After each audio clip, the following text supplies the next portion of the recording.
Buenos días para todos. El día de hoy les vengo a hablar sobre coriorretinopatías traumáticas.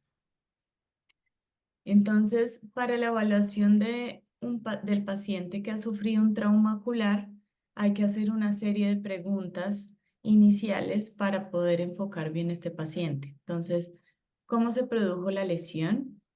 ¿Qué medidas de urgencia se adoptaron en el sitio donde se produjo la lesión? Si hay lesiones sistémicas asociadas.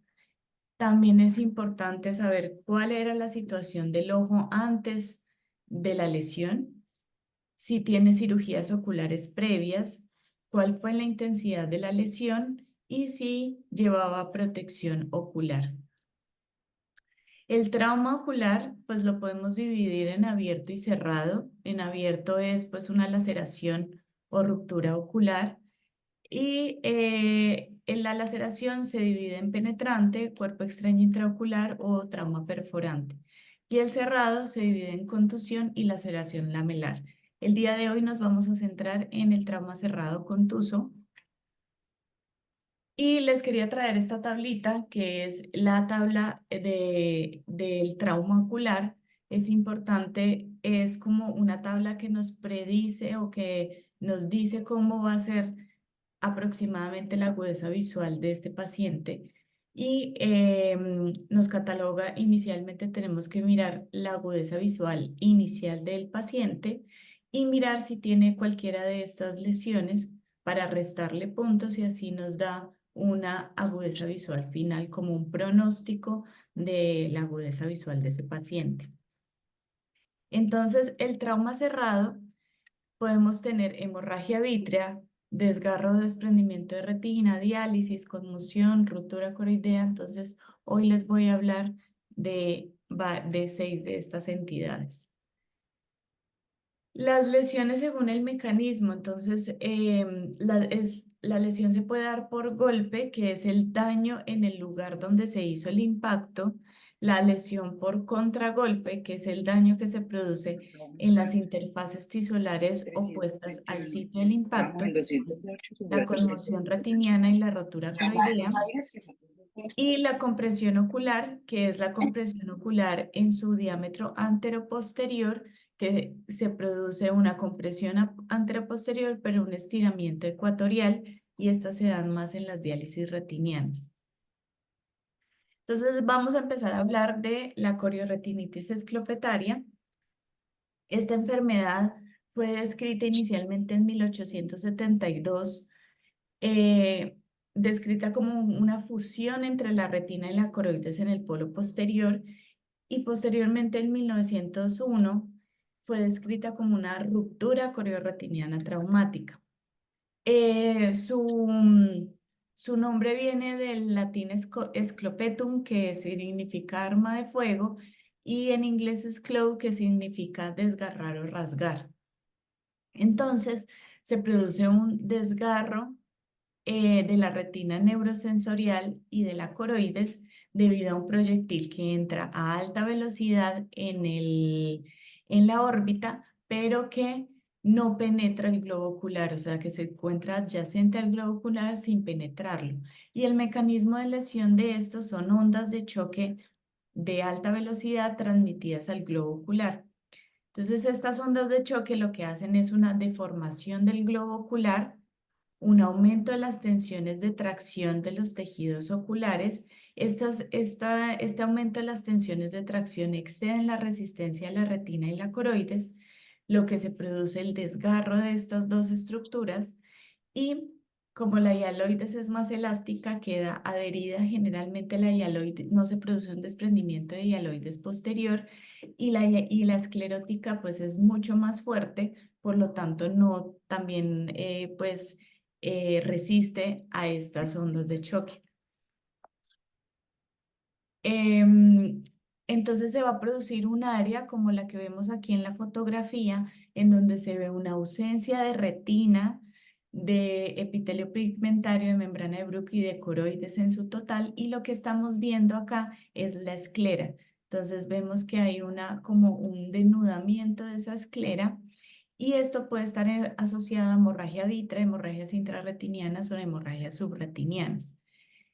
En el riesgo de desprendimiento de retina de esta entidad es bajo por dos razones. Una, generalmente la hialoides posterior sigue adherida o intacta ahí a la retina, y en el sitio, me voy a devolver un momento, en el sitio acá donde se encuentra la retina y la coroides, como en el borde donde se produce la lesión, esta retina y esta coroides se fusionan y se forman como una sola unidad.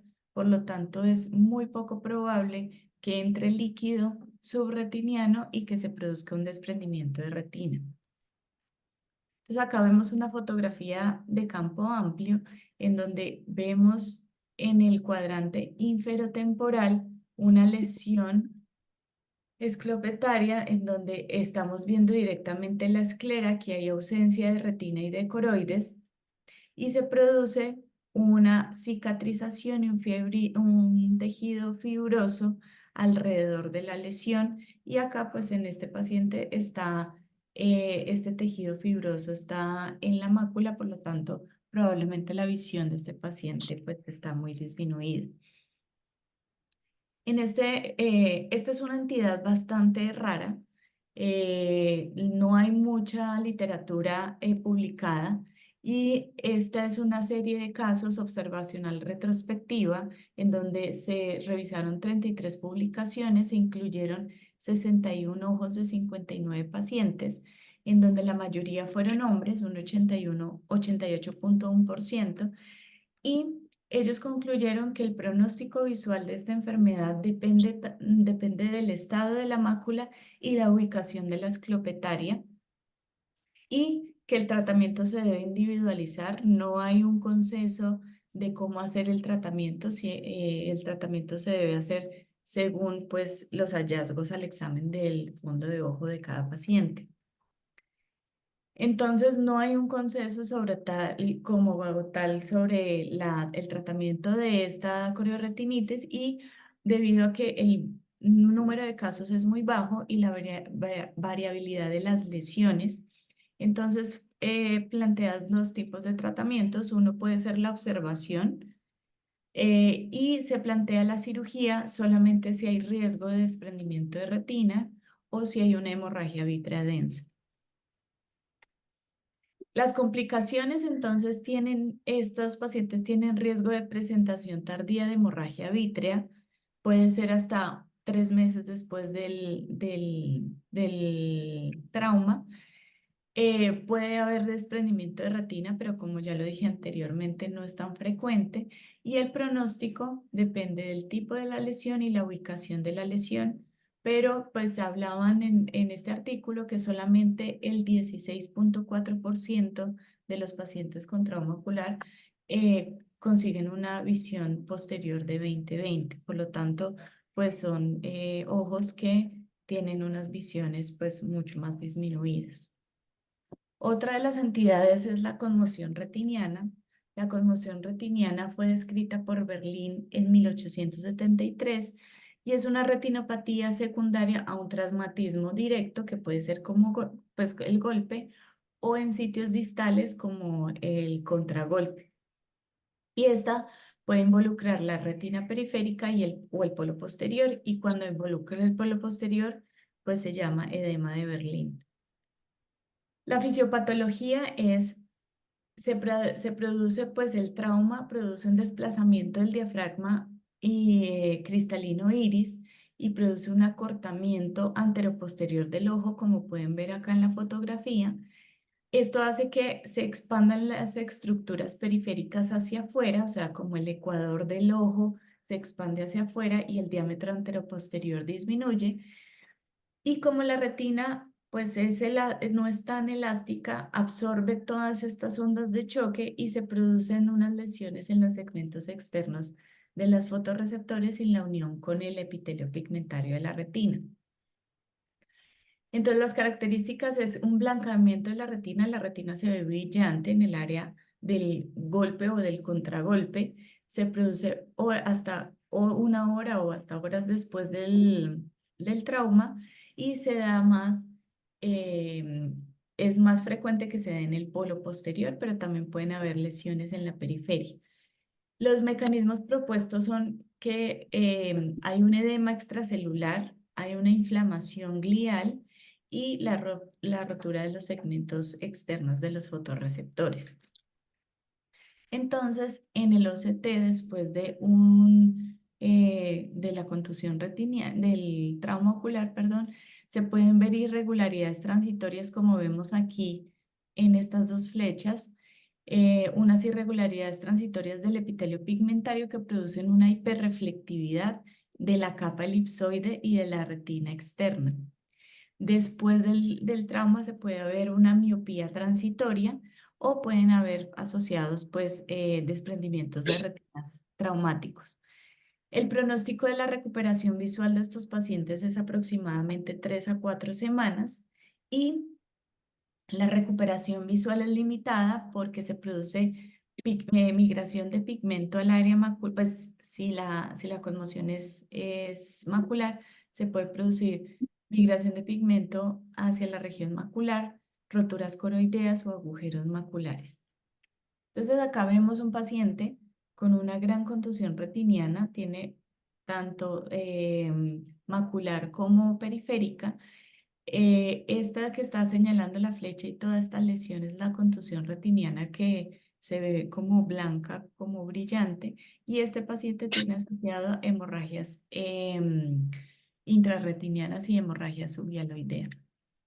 Acá podemos ver otro paciente en el que la mácula está conservada y tenemos una extensa área de contusión retiniana periférica. Por lo tanto, este paciente probablemente tiene una buena agudeza visual y estos pacientes se deben observar porque estas contusiones tienen riesgo de desgarros periféricos y posteriormente pues desprendimientos de retina. En este artículo investigaron el espesor, pues el objetivo fue investigar el espesor coroideo y el área coroidea en pacientes con conmoción retiniana unilateral. Entonces, se involucraron 8 pacientes en los cuales se involucraron los dos ojos. El OCT se solicitó desde el día del trauma hasta los 7 días posteriores y el grupo de observación fue el ojo con trauma y el grupo control fue el mismo paciente con el ojo contralateral que no había sufrido el trauma. Y se vio que el espesor coroideo y el área coroidea subfoveal fueron mayores en los ojos que tenían edema de Berlín, lo cual se asoció con una menor agudeza visual y esto se dio por un aumento en la vasculatura coroidea y un aumento en de grosor en la vasculatura coroidea. Entonces, las complicaciones de esta enfermedad pueden ser agujeros maculares, desgarros periféricos, roturas coroideas y atrofias coriorretinianas. La mayoría pues no la mayoría de veces, pero estos pacientes hay que seguirlos en el tiempo porque después de que este edema se absorbe o se mejora, el paciente puede quedar con una atrofia coriorretiniana importante y con esto el pronóstico visual pues es mucho menor. El tratamiento, no existe tratamiento pues como tal efectivo que nos estadísticamente significativo. Hablan de esteroides tanto tópicos como intravenosos como un coayudante, pero en ningún artículo esto es estadísticamente significativo, entonces se puede o dar esteroides o se puede dejar el paciente en observación. La rotura coroidea fue descrita en 1854 por von Graeff y esta se presenta que la retina está completamente, pues está intacta y se produce una rotura en la membrana de Bruch. Esto se puede dar por mecanismo directo que se localizan directamente pues en el lugar del impacto y estas son paralelas a la hora serrata y son periféricas o como un mecanismo indirecto que son las más frecuentes que se produce por una lesión de contragolpe en el sitio que está enfrente a donde se sufrió el golpe. Y estas indirectas son más frecuentes, se generan en el polo posterior y son lesiones curvas, generalmente que tienen una leve curvatura en el polo posterior, como vemos acá. Entonces, en este paciente podemos ver una rotura coroidea en el área macular perifoveal temporal. Y esto se da porque las fuerzas de compresión hacen que, como la membrana de Bruch es rígida, entonces esta membrana de Bruch y la corocapilar se rompan secundarios a estas fuerzas de compresión y se pueden tener asociado hemorragias subretinianas y pues la ruptura en la membrana de Bruch. Acá histológicamente podemos ver la rotura donde se encuentra esta flecha señalando, es el área donde se produce la rotura coroidea y asociado se encuentra pues un desprendimiento de la retina neurosensorial con un posible pues líquido subretiniano. Y acá en esta foto de histología lo que nos muestran es un adelgazamiento y una atrofia retiniana posterior al trauma, que esto es lo que nos da un mal pronóstico visual.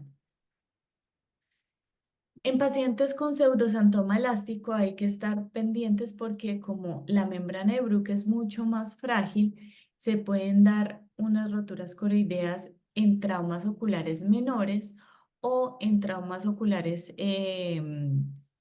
pues que son muy fuertes, se pueden dar como en este paciente, estas roturas coroideas extensas, que son varias, que involucran casi todo el polo posterior asociado a hemorragias intrarretinianas e incluso roturas periféricas. Y acá en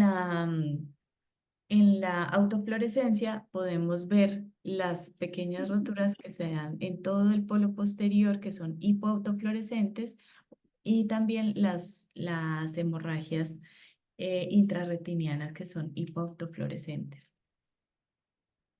Este es el paciente que les mostré anteriormente. Es un paciente es un paciente de 11 años que sufrió un trauma con una pelota de béisbol, en donde se presenta inicialmente, esta es la foto inicial en el día del trauma, que se presenta con una hemorragia subretiniana y pues una lesión que parece una rotura coroidea y en el momento y en el OCT se evidencia la gran hemorragia subretiniana y acá podemos evidenciar la zona en donde se produjo esta rotura en la membrana de Bruch. Y esta es una fotografía de 2 meses después del trauma, en donde ya desaparece la hemorragia subretiniana y se puede ver mucho más claramente el sitio donde se produjo la ruptura y esta área donde se ve la fobia blanca es sangre deshemoglobinizada que todavía está ahí en la fobia. Y acá podemos ver pues el área en donde se produjo en el OCT la rotura coroidea. Este paciente pues la agudeza visual final fue de 20/200 y no se pudo corregir más. Este es otro paciente también con un trauma contundente en donde hay una hemorragia subretiniana, donde en la autofluorescencia se puede ver la zona hipoautofluorescente que nos muestra la hemorragia subretiniana y esta zona hiperautofluorescente que indica la rotura coroidea. Y en la angiografía, en las fases venosas iniciales, solamente se ve el área hipofluorescente de la hemorragia, pero aquí en las fases tardías, arteriales tardías, ya podemos ver la hiperautofluorescencia de la ruptura coroidea. Y este es el OCT de este mismo paciente. Estas flechas verdes nos están mostrando el área en donde se produjo la ruptura y toda esta área es la hemorragia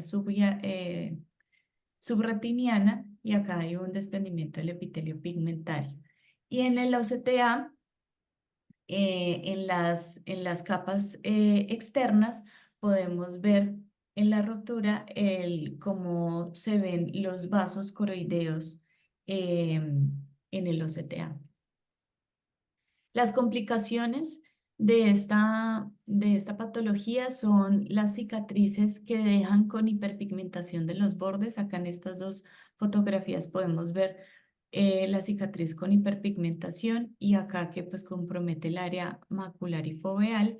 Y la otra complicación que es frecuente verla desde un 5 a un 12% es la neovascularización coroidea, que puede iniciar hasta los 12 meses posteriores al trauma. Entonces, por esto es importante estos pacientes seguirlos en el tiempo, porque si bien pues no hay tratamiento para estas rupturas, simplemente es esperar a que se absorba la sangre y eso, hay que hacer un seguimiento por el riesgo de neovascularización coroidea. Como le pasó a este paciente, tuvo un trauma contundente.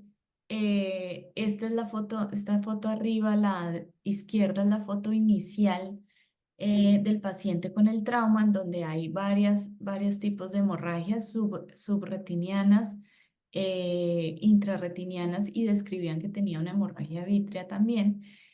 Acá se puede ver la rotura coroidea inicial y pues un edema también de Berlín. Estas son 2 semanas después, perdón, un mes después del impacto, en donde ya podemos ver que hay más roturas coroideas maculares y 3 meses después vuelve a sangrar el paciente, pierde visión y se produce una neovascularización con hemorragias subretinianas. A este paciente recibió 2 dosis de anti-VEGF y esta es 5 meses después del tratamiento con el anti-VEGF, en donde ya se ven la migración de pigmento en las rupturas coroideas y pues este paciente tiene una agudeza visual muy mala por el compromiso foveal que quedó en cuenta dedos. Entonces el tratamiento, si solamente hay el trauma con la rotura coroidea, se hace observación. En cirugía, pues hay que individualizar en cada caso, solamente se hace cirugía en caso de hemorragia vítrea o desprendimientos de retina asociados y el tratamiento con terapia antiangiogénica solamente cuando hay neovascularización. Este es un artículo en donde se incluyeron 54 pacientes con rupturas coroideas unilaterales secundarias a trauma.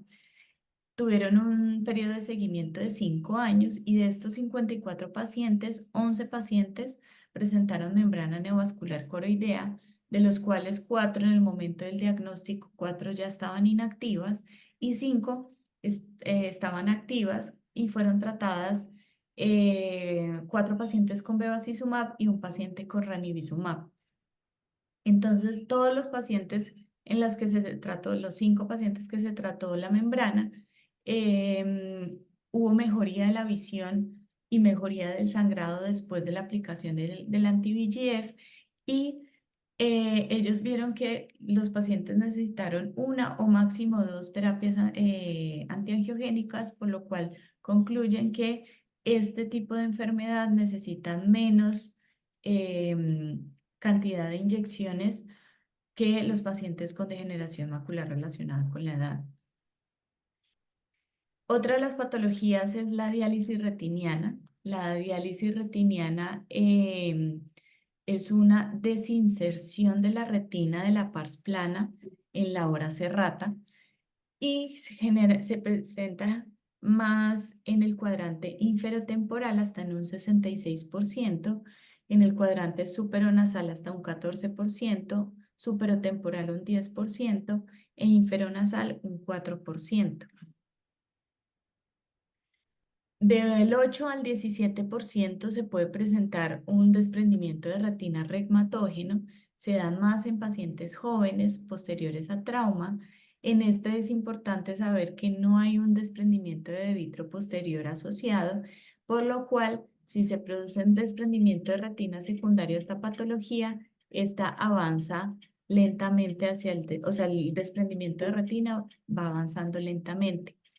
Y la presencia de proliferación vitrorretiniana pues no es frecuente. Entonces acá podemos ver dos fotografías en las cuales vemos una diálisis retiniana. Este paciente tiene un desprendimiento de retina asociado y en la fotografía de la derecha vemos solamente la diálisis.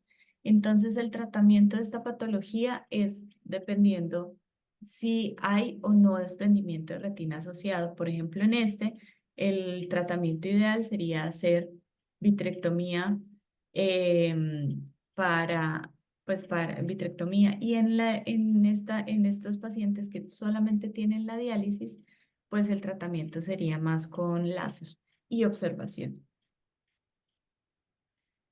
Otra de las patologías que se pueden estar asociadas es la abulsión del nervio óptico. Esto pues es un evento catastrófico que se produce por traumas penetrantes o traumas cerrados de alto impacto y se produce una pérdida aguda de visión que puede ir desde percepción de luz a no percepción de luz. Y el mecanismo puede ser directo o indirecto. El mecanismo directo es cuando hay directamente una lesión orbitaria penetrante, pero que secciona el nervio óptico, pero este tipo de mecanismo no es tan frecuente y es más frecuente la lesión indirecta en donde hay una fuerza de torsión rápida que produce el corte o la disección del nervio óptico. Estos mecanismos también pueden ser por desplazamiento anterior del globo ocular y la retropulsión del nervio óptico. Entonces, en este artículo explicaban muy bien cómo era el mecanismo de la abulsión del nervio óptico. Entonces, inicialmente, este en amarillo es el nervio óptico y este es el globo ocular. Entonces, inicialmente cuando se produce el trauma, el globo ocular y el nervio óptico, todo el complejo se desplazan hacia atrás por el golpe y después se produce un proceso de aceleración-desaceleración en el cual el ojo vuelve otra vez hacia adelante, como hacia su posición inicial, pero el nervio óptico se queda atrás y además por el reflejo de Bell, el ojo hace una supraducción y una torsión, y esta torsión asociado a las fuerzas de aceleración-desaceleración hacen que se produzca el desprendimiento del nervio óptico, que lo más frecuente es que se produzca en la unión entre el ojo y el nervio óptico, o sea, en la papila es donde se produce esta abulsión del nervio óptico. Hasta el 85% se produce en la cabeza del nervio óptico. Se ha reportado que en algunos pacientes, pues la abulsión del nervio óptico está en sitios más posteriores, pero esto no es tan frecuente y generalmente se da por traumas penetrantes directos a la órbita que seccionan el nervio óptico. Entonces, la clínica es que podemos ver hemorragias extensas alrededor del nervio óptico e incluso dentro del nervio óptico y asociado vemos una oclusión de arteria central de la retina. En este paciente vemos la ausencia pues acá del nervio óptico, hemorragia alrededor del nervio óptico y una isquemia severa generalizada de la retina. En este paciente también, no, pues por la hemorragia vítrea, no alcanzamos a ver en la cabeza del nervio óptico, pero si vemos hemorragias justo al lado del nervio óptico, el paciente en NPL, y vemos esta retina isquémica, pues tenemos que sospechar la abulsión del nervio óptico. El síndrome del niño sacudido es un es una lesión que se hace al zarandear los bebés y se producen unas lesiones de aceleración, desaceleración. Y Kefi fue el primero en demostrar la asociación entre la sacudida de un bebé con hemorragias intracraneales e intraoculares. Y estas inducidas por latigazos cervicales y por esta aceleración, desaceleración. Las hemorragias retinianas son las manifestaciones que se producen más comúnmente de las lesiones oculares debido a este síndrome y se observan hasta en un 85% de los niños con trauma por sacudida. Y el número y severidad de las hemorragias vítreas o intrarretinianas se correlaciona con la severidad del daño neurológico. Entonces, hasta 2 millones de niños han sufrido o sufren maltrato infantil en Estados Unidos y la cifra en Colombia, Medicina Legal reveló que en el año pasado, en el 2023, hasta 11.441 niños fueron víctimas de violencia infantil. Esta patología se las traigo porque hablaban de que hasta en un 6% de los casos reportados de violencia infantil, el oftalmólogo fue el responsable de reconocer el abuso. Entonces, siempre que veamos un fondo de ojo ya les voy a mostrar bien las patologías del niño, tenemos que sospechar abuso infantil. Hasta 30-40% de los niños maltratados desarrollan pues manifestaciones oftalmológicas y estas son las hemorragias retinianas, hemorragias vítreas y los pliegues retinianos perimaculares. El Entonces, lo que se cargador llama cuadradito, esta enfermedad se da es el que la cargador ese cabeza del cuadradito que niño entra, representa hasta un que no sé 10% si esto está del bueno. peso del bebé. Los músculos del cuello del bebé no están bien desarrollados, por lo tanto, esta maniobra de sacudida se presenta una rápida aceleración, desaceleración, porque el cuello no puede soportar el peso de la cabeza, entonces se produce una lesión del latigazo, lo que produce una tracción vítrea y hemorragias retinianas. No, USB. Otros mecanismos pues, que producen esto es aumento de la presión intracraneal, puede producir falta de perfusión periférica, lo que provoca neovascularización e hemorragias vítreas y desprendimientos de retina, aumento de la presión intratorácica y hipoxia. Entonces, las características clínicas: puede o no haber un trauma físico externo visible, como un trauma perioritario, edema palpebral o equimosis, pero hay veces que no se ven. Entonces podemos ver hemorragias vítreas, hemorragias en cualquier parte de la retina, prerretinianas, intrarretinianas o subretinianas, retinosquisis maculares, papiledemas, pliegues perimaculares e incluso avulsión del nervio óptico. Aumento en el flujo venoso. Entonces, aquí Aquí, podemos coroides. ver unas manchas que se parecen mucho a las manchas de Roth, que son secundarias a la endocarditis y a la miocarditis, son lesiones intrarretinianas con centro blanco, en donde también podemos ver hemorragias retinianas y podemos ver edema del nervio óptico. Acá en este otro podemos ver varios tipos de hemorragias subhialoideas, hemorragias intrarretinianas y estas hemorragias con el punto blanco, estas hemorragias intrarretinianas con el punto blanco central. Es muy importante que sobre todo estas hemorragias tenemos que hacer diagnósticos diferencial pues con endocarditis o con leucemias o otro tipo de enfermedades.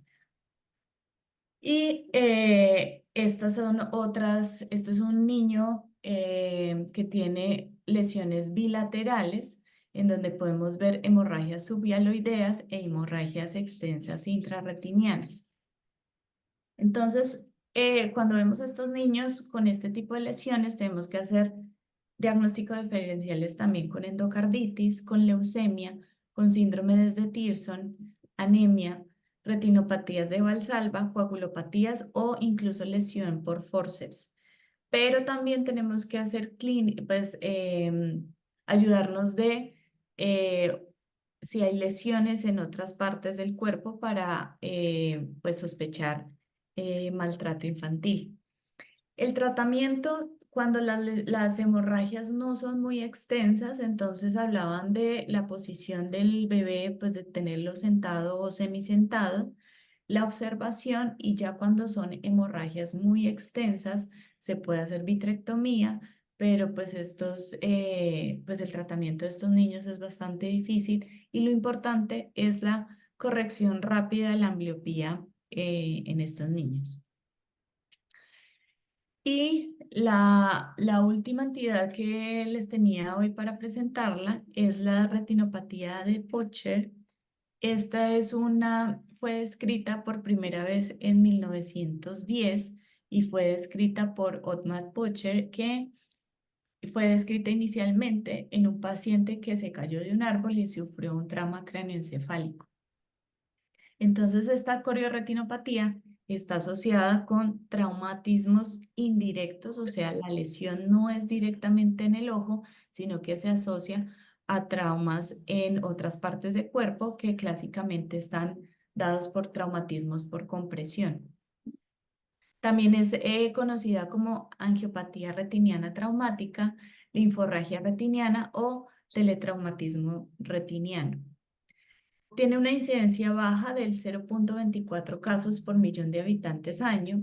En el 60% se producen bilaterales y son más frecuentes en Uy, hombres en edad media. estoy oyendo aquí. Entonces, este tipo de enfermedad se produce posterior a lesiones traumáticas extraoculares y lo que vemos, como vemos acá en la fotografía, son unos parches blanquecinos, pálidos, diferente a a la contusión retiniana, que son como más brillantes, y estos parches generalmente se presentan más es en el polo posterior. También puede haber asociados hemorragias intrarretinianas y manchas blanco-algodonosas. La etiología son trauma cráneoencefálicos, compresiones torácicas, fracturas de huesos largos o lesiones por aplastamientos, cirugías ortopédicas, pues en síndrome de bebé maltratado y barotrauma. Y hay otra entidad que es el Pocher-like, que no son pacientes que hayan sufrido un trauma, pero son pacientes que han tenido cualquiera de estas entidades, que lo más frecuente es secundario a pancreatitis, a lupus o escleroderma y a preeclampsia o eclampsia en síndrome de HELP, en donde también se pueden ver unas lesiones em, eh, blancas en el polo posterior, pero el paciente no tiene antecedente de trauma. Entonces, la clínica de esta entidad es que los pacientes tienen una disminución indolora y súbita de la agudeza visual, generalmente menor de 20/200. Se ven estas múltiples áreas blanquecinas que se llaman los Pucher-Flecker y las manchas algodonosas. Puede haber o no edema del nervio óptico, edema macular, hemorragias intrarretinianas e isquemia macular. Pero lo patognomónico de esta enfermedad son estas manchas Pocher-Flecken. Acá podemos ver en donde se ven en todo el polo posterior, muy simétrico en ambos ojos, estas manchas asociadas a hemorragias intrarretinianas. Y en este es un reporte de caso de una paciente que sufrió un síndrome de HELP, se le hizo cesárea y posterior a esto estuvo 4 días en unidad de cuidados intensivos, intubada, y cuando se despertó empezó a notar la disminución de la visión y se vio en el fondo de ojo, tiene todas estas manchas asociadas a hemorragias intrarretinianas. Generalmente estos pacientes producen después una atrofia pueden producir atrofia nervio óptico o atrofia retiniana, que si es macular, pues pueden producir no mejoría de la visión posterior a la, a la resolución del cuadro. La fisiopatología de esta enfermedad es debatida, entonces inicialmente la teoría que fue descrita por Porcher fue una extravasación de material linfático luego del aumento de la presión intracraneana, pero la teoría actual es que se produce una microembolización y una oclusión arteriolar precapilar con infarto microvascular de la capa de fibras nerviosas, y esto es lo que nos da las manchas algodonosas. Y esta microembolización se da por varias etiologías. Las más frecuentes son la embolía grasa, que es secundaria a las fracturas de huesos largos. En pacientes con pancreatitis severas pueden haber proteasas, embolías de proteasas pancreáticas y leucoembolizaciones. Otras fuentes de embolismo son por compresión torácica, que se produce una disminución del retorno venoso y una expansión aguda de las arterias retinianas. También puede haber embolías de aire, que estas actúan más sobre la fase vitrorretiniana. Puede haber pues coágulos de fibrina como en el lupus y en la esclerodermia, y de líquido amniótico también. Entonces, los criterios diagnósticos es que haya que haya tres o más de los siguientes. Entonces debe haber Pochen-Flecker, hemorragias intrarretinianas, manchas algodonosas y el antecedente de trauma. Pero como lo vimos anteriormente, pues puede haber un síndrome de Pocher-like que no debe hacer, no tiene antecedente de trauma. Entonces, para que sea el de tipo Pocher, debe haber tres de los siguientes asociado antecedente de trauma. Y el Pocher-like son los mismos tres, pero con ausencia de trauma y con confirmación de una enfermedad sistémica asociada. Entonces, en el Pocher-like, si sospechamos una enfermedad de Pocher-like, entonces hay que mirar pues sistémicamente cómo está el paciente. Se pueden pedir imágenes abdominales, lipasa y amilasa, ANCA sanas, o incluso marcadores de degradación muscular como la CK y la mioglobina. El diagnóstico diferencial entonces es con retinopatía lúpica, endoftalmitis endógena, arteritis de células gigantes, las conmociones retinianas o incluso retinopatías por VIH. Y estos pacientes presentan mal pronóstico visual cuando hay infartos maculares, cuando hay edema del nervio óptico, cuando hay hipoperfusión coroidea, porque producen generalmente atrofia cororetiniana, y afectaciones de la retina externa, dañando pues el área de las zonas elipsoides y la membrana limitante externa. Y hay Dame un pacientes que momentico tienen para un chequear si tiene episodio y el corriente esto. segundo episodio pues es un Un episodio de segundo. mal diagnóstico visual. Las complicaciones: atrofia óptica, atrofia macular y atenuación de los vasos retinianos. El tratamiento, entonces, este es una revisión sistemática de la literatura en donde el objetivo fue evaluar la eficacia de los tratamientos Ok. disponibles para esta retinopatía. Se evaluaron 76 estudios en donde se recogieron 139 ojos, y la conclusión del estudio es que no hay diferencia significativa en la agudeza visual en pacientes tratadas con corticoides versus la observación. Los corticoides que se usaron en este tipo de pacientes fueron sistémicos. Entonces, pues no hay ninguna evidencia entre observar o tratar con corticoides. Y ya para concluir, entonces, la conmoción o contusión retiniana generalmente se resuelve sola en unos pocos días, y el tratamiento con esteroides está controvertido en esta entidad. Los pacientes que tienen ruptura coroidea pues deben observarse de cerca porque tienen el riesgo de generar membranas neovasculares durante el año posterior al trauma. Los pacientes que han tenido cororetinitis esclopetaria tienen mayor riesgo de hemorragia vítrea tardía, no inicial sino tardía. Y los pacientes con síndrome de Potcher y conmoción retiniana, pues el tratamiento con esteroides es controvertido y no hay ninguna evidencia científica que avale pues el tratamiento con corticoides. Y es importante tener en cuenta el síndrome del niño sacudido porque pues el oftalmólogo puede ser el primero en hacer el diagnóstico y en sospechar maltrato infantil. Bueno, eso era lo que les tenía para hoy.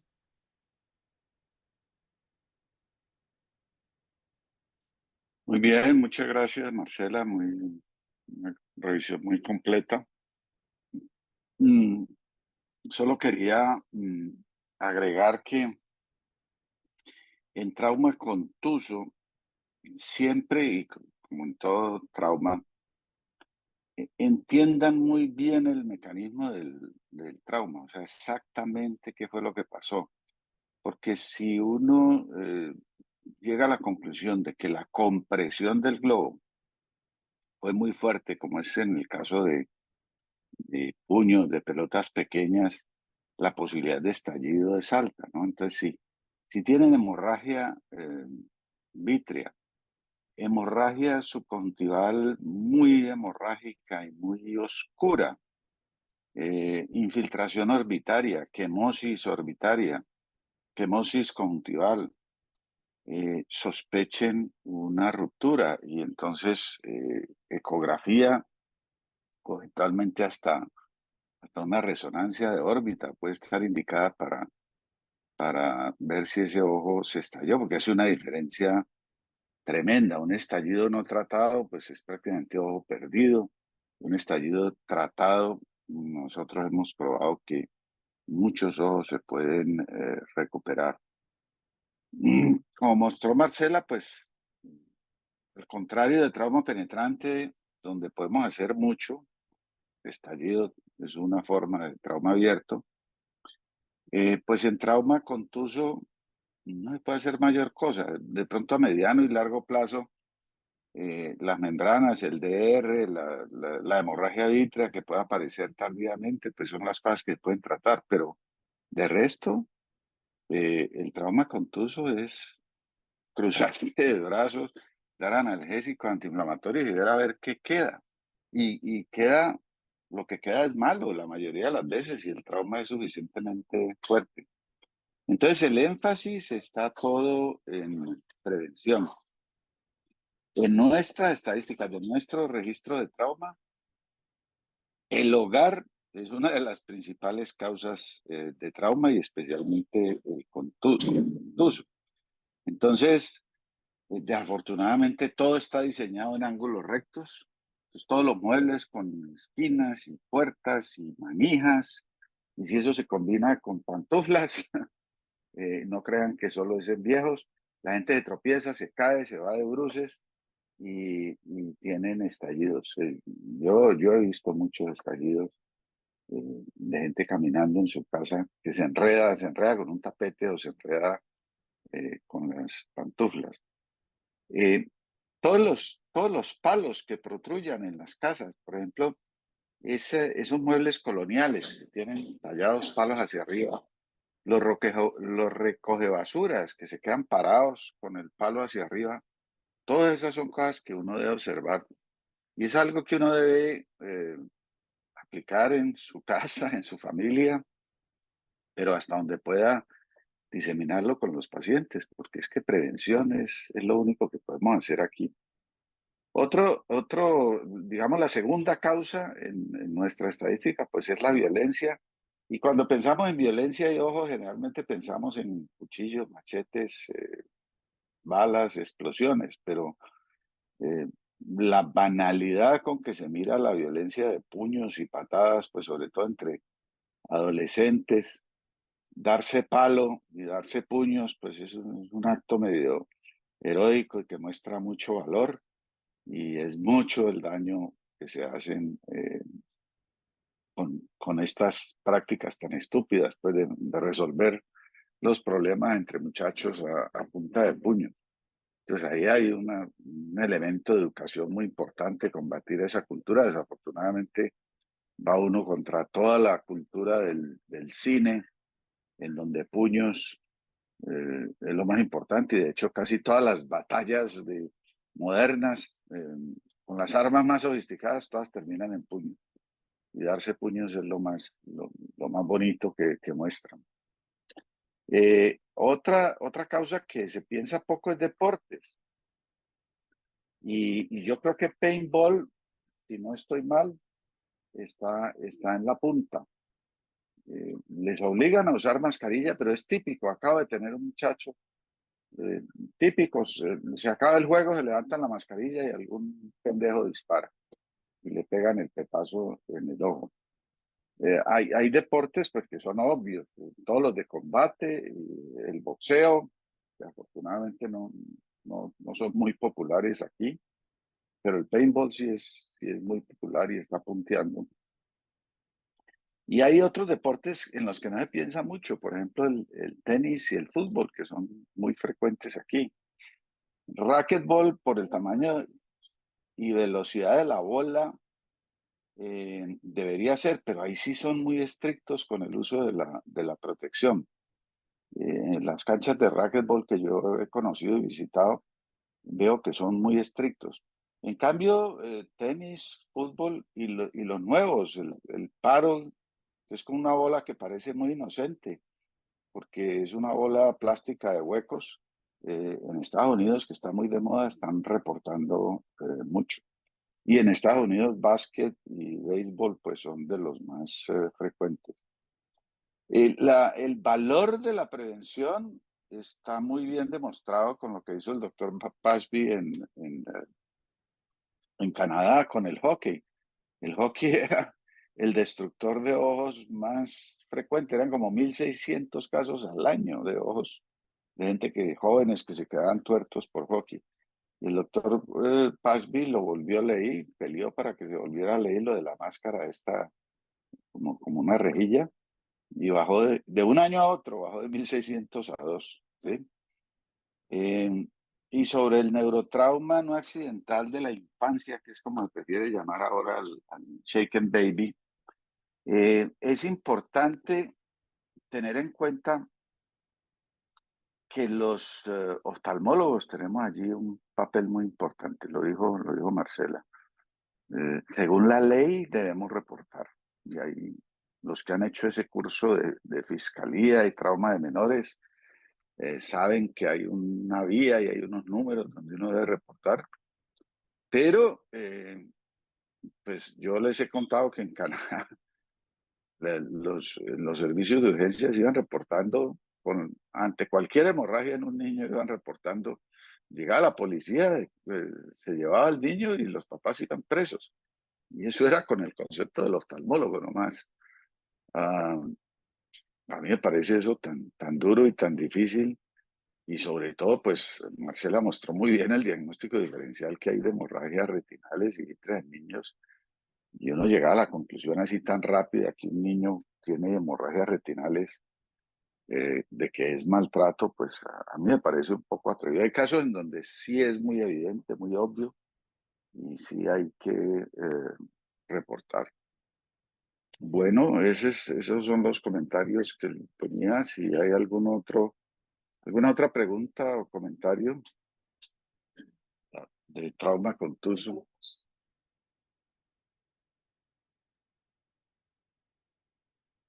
Mm. Doc, Ok. en edema macular, en esos edemas maculares horribles, es que uno ve la mácula pálida, pálida, el edema de Berlín, pues Marce decía que sí, efectivamente no es tan clara la evidencia del esteroide sistémico, pero pues eso tiene tan mal pronóstico que uno le da como vaina también quedarse sin hacer nada. ¿Usted les da esteroide o pues de esperar? Yo les doy AINES.